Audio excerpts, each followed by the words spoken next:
বাংলাদেশ একটি স্বাধীন সার্বভৌম রাষ্ট্র।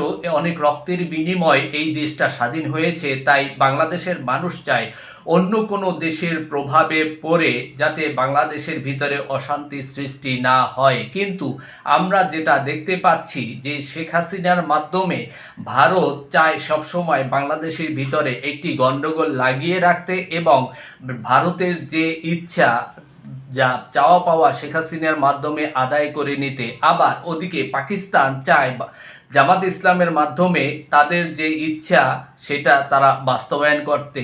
আমরা স্বাধীন সার্বভৌম একটি দেশ হিসেবে বাংলাদেশকে সারা পৃথিবীর বুকে মাথা উঁচু করে দাঁড়িয়ে থাকতে দেখতে চাই। তাই এই যেসব দল অন্য দেশের পক্ষে কাজ করে, অন্য দেশের পক্ষে কথা বলে, তাদের সমস্ত ধ্যান খেয়াল অন্য দেশের পক্ষে, তাদের বাংলাদেশে রাজনীতি করার কোনো অধিকার থাকা উচিত নয়।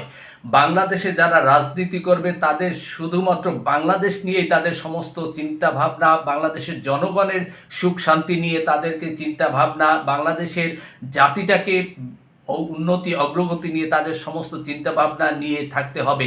এখানে ভারত পাকিস্তানের যে ধাক্কাধাক্কি, দুই দেশের রেষারেষি, তার প্রভাবটা দুই দলের মাধ্যমে বাংলাদেশের ভিতরে এসে পড়ে, যার কারণে বাংলাদেশে কখনো জাতীয় ঐক্য করা সম্ভব হয় না। তাই এই ধরনের কর্মকাণ্ড থেকে এই দলগুলোকে বিরত রাখতে হবে এবং এই নীতি আদর্শ থেকে তাদের পরিবর্তন হয়ে আসতে হবে। শুধুমাত্র বাংলাদেশের পক্ষেই তাদের কাজ করতে হবে, নইলে বাংলাদেশের জনগণ যদি এগুলো বুঝতে পারবে, তাদের আর বাংলাদেশে রাজনীতি করার মতো কোনো ক্ষমতা থাকবে না, অধিকার থাকবে না।